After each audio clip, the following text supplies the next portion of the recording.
दिनैनि गोदान बोसोरनि जैग' होनायनि सोमोन्दै दाब दाब जायगायावनो मोनफ्रोमबो जायगायावनो ब्रह्म धोरोमखौ गोदान बोसोर फालिनाय जायो आरो बेजों लोगोसे गोदान बोसोरखौ मानो फालिनाय होननाय जायोबा गोबां सम दिन खस्थ' दुखु बायदि सहायहोनायजों लोगोसे गोदान बोसोरखौ हमनानै बयबो जों पाब्लिकआ मोनसे नङा मोनसे फोरबो लानानै गोदान बोसोराव फुजा बा जैग'खौनो होनबाय आं जोंनि जैग' तत्वनि सोमोन्दै जैग'खौ जोङो मानो लानाय जायो होनोबा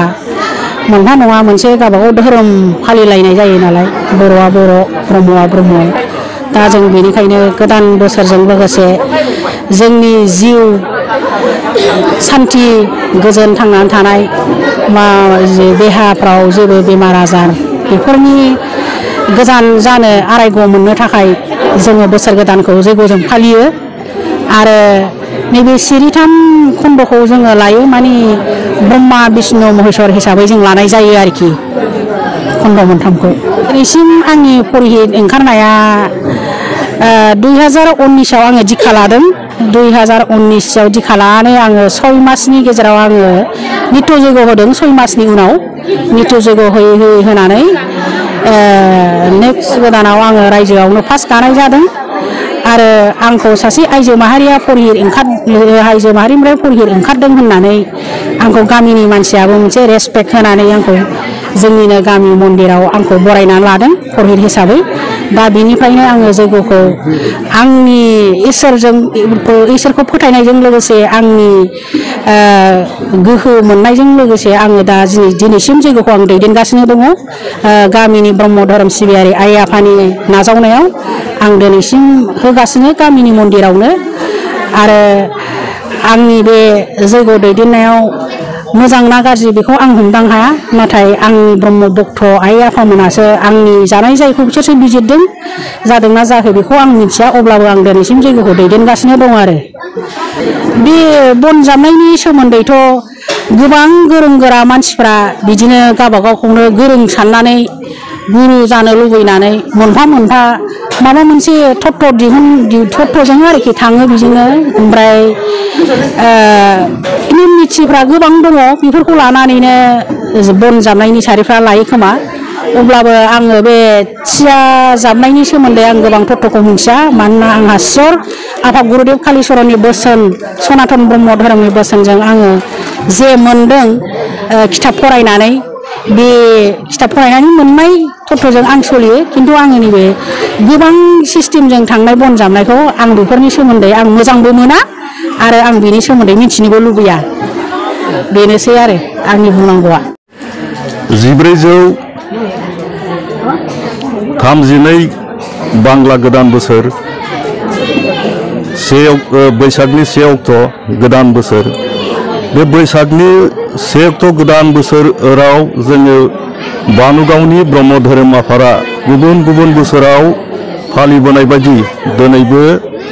जोबोद गाजा गोमजा आरो आब्रुथियै गुरुदेव कालिचरन ब्रह्म आफा फोसावलांनाय ब्रह्म धोरोमनि नेमखान्थिजों जोङो दिनै जोबोद साखोन सिखोनै दिनैनि बे बोसोर गोदाननि जयग'खौ जाफुंसार होबाय दिनैनि बे बोसोर गोदानाव जयग' होनायनि गुबै थांखियानो जाबाय माने जोङो खैफोद आफोदनिफ्राय बारग'नाय आरो जोंनि गथ' गथायफ्रा जाहाथे शिक्षा दीक्षा फारफ्रोम बिथिङावनो जौगासारनो हायो आरो जाफुंसारनो हायो बेनि थाखाय जोङो जयग'खौ बोसोरै होबोयो दा नैबे जोंनि सिबिसालि जौगानायनि सोमोन्दैबो आं बुंगोन जे जोंनि बे ब्रह्म धोरोम सिबिसालिया सिगाङाव जोङो सरकारनिफ्राय थाइसेबो जों अनसुंथाइ मोनाखैमोन जोंनो खस्थ' मस्थ' फान्ड बानायनानै जोङो बे सिबिसालिखौ लुदों जिरायसालिखौ लुदों दा उनावहाय जोङो बाउन्डारि वाल बानायदों बे बाउन्डारि वालखौ जोङो रावनिफ्रायबो मोनाखै गुबुन दैदेनगिरिफोरनिफ्राय मोनाखै आं दिनै स्पष्ट बुंगोन जोंनि बानुगाव गामिनि मानगोनां MLA रबिराम नार्जारी सारनि अननायावहाय जों दिनै बाउन्डारि वाल मोननो हादों। दा बे बाउन्डारि वालखौ बानायनानै होनायनि थाखाय आङो दिनैनि बे गोदान बोसोराव मानगोनां MLA रबिराम नार्जारीनिसिम धोरोम आफादनि जानानैबो रायजोनि जानानैबो बा व्यक्तिगत साइडनिफ्रायबो आङो मानगोनां नार्जारी सारनिसिम आंनि गोसो गोरबोनि अननाय सिबिनायजों लोगोसे रोजा रोजा साबायखर बावबाय जाहाथे बिथाङा जोंनि खुथिनाथि दायफोरखौ निमाहा होयो बिनि थाखाय आङो बिथांनिसिम आरो खर' गंग्लायै आङो निमाहा बिबावबाय। दा जोंनि बे ब्रह्म धोरोम आफादा जोंनि बानुगाव ब्रह्म धोरोम आफादा जोङो गोदो गोदायनिफ्रायनो जोङो गुरुदेव कालिचरण ब्रह्म आफानि नेमखान्थिजों सोलिबोदों। दायो जोंनि बे ब्रह्म धोरोम आफादा मोनथाम मोनब्रै दालाय दासा गावस्रानाय महराव थांगासिनो दङ। दा जोङो खुनु गोदान दैदेनगिरि एबा गोदान फोसावगिरिनि नेमखान्थिजों जों थाङा। जोङो गुरुदेव कालिचरण ब्रह्म आफानि फोसावलांनाय बे सैथो ब्रह्म धोरोमनि गुबै नेमखान्थिजोंनो जों सोलिलांबाय थागोन। बिनि अनगायै जों खुनु गुरुनि जों नेमखान्थिखौ जों मानिया। सोरबाया साननो हागौ जे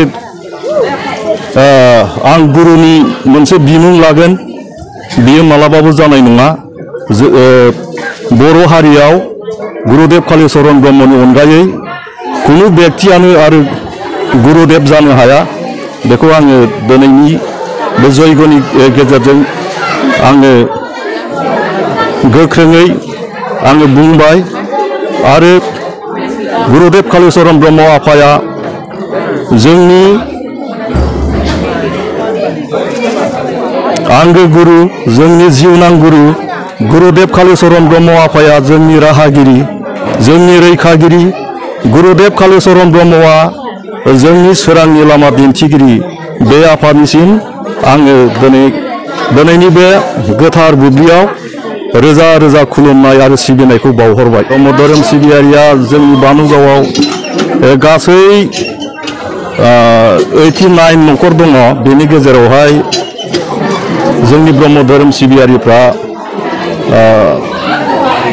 45 न'खर दासिमाव दङ। सिगाङाव बिनिफ्राय गोबांसिन दंमोन, नाथाय माखासे भुल बुजाबुजिनि थाखाय न'खरनै न'खरथाम सुबुङा जोंनि धोरोमनिफ्राय आनज्रायलांबाय। दा नैबे गुदि बाथौआव बिदिनो 35 न'खरसो दङ। माखासे बिदिनो ख्रिस्टियान जालांबाय।